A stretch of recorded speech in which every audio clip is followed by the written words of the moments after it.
Невероятные звуки хомуса. Зажигательные танцы.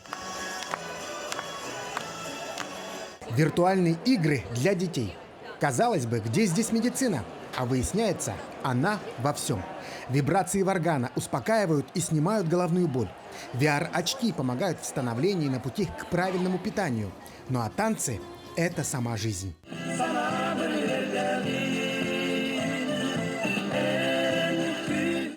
Сейчас проходит этнофитнес, некая аэробика с элементами национальных танцев. Приглашают всех желающих размяться, поправить свое здоровье, потанцевать, приобщиться к культуре разных северных народов, ну и, конечно же, получить прекрасный заряд энергии и отличного настроения. Это 100%.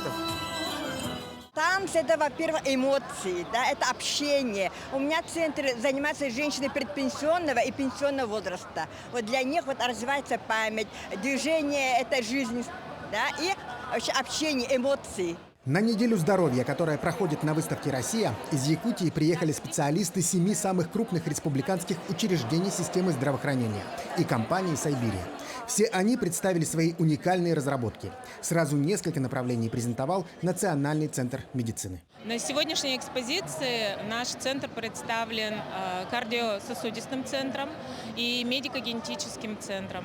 Также у нас подготовлены видеоматериалы о работе нашего центра. Это уникальный многопрофильный комплекс, аналогов которого нет на Дальнем Востоке. И он объединяет у нас 5 клинических центров и 2 службы. Якутский онкодиспансер представил онлайн-платформу по выявлению и профилактике различных онкологических заболеваний. Человек дистанционно проходит анкетирование, и программа, анализируя данные, решает, нужны ли дальнейшие дополнительные анализы и прием у специалиста уже в офлайн формате.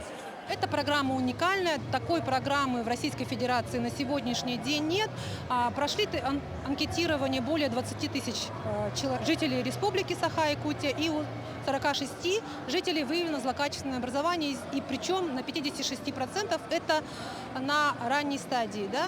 И данную анкетирование можно пройти из любой точки нашей Республики Саха-Якутия. Самое главное, чтобы был интернет, можно по телефону. Кстати, на выставке посетители могут и в грязь лицом упасть. Лечебную, абылахскую. Богатые минералами природные смеси также привезли в Москву. Баночки с чудо-грязью, которая помогает лечить суставы, кожные и неврологические заболевания, расходятся на ура. И неудивительно. А неделя здоровья на выставке «Россия» продлится до 7 апреля.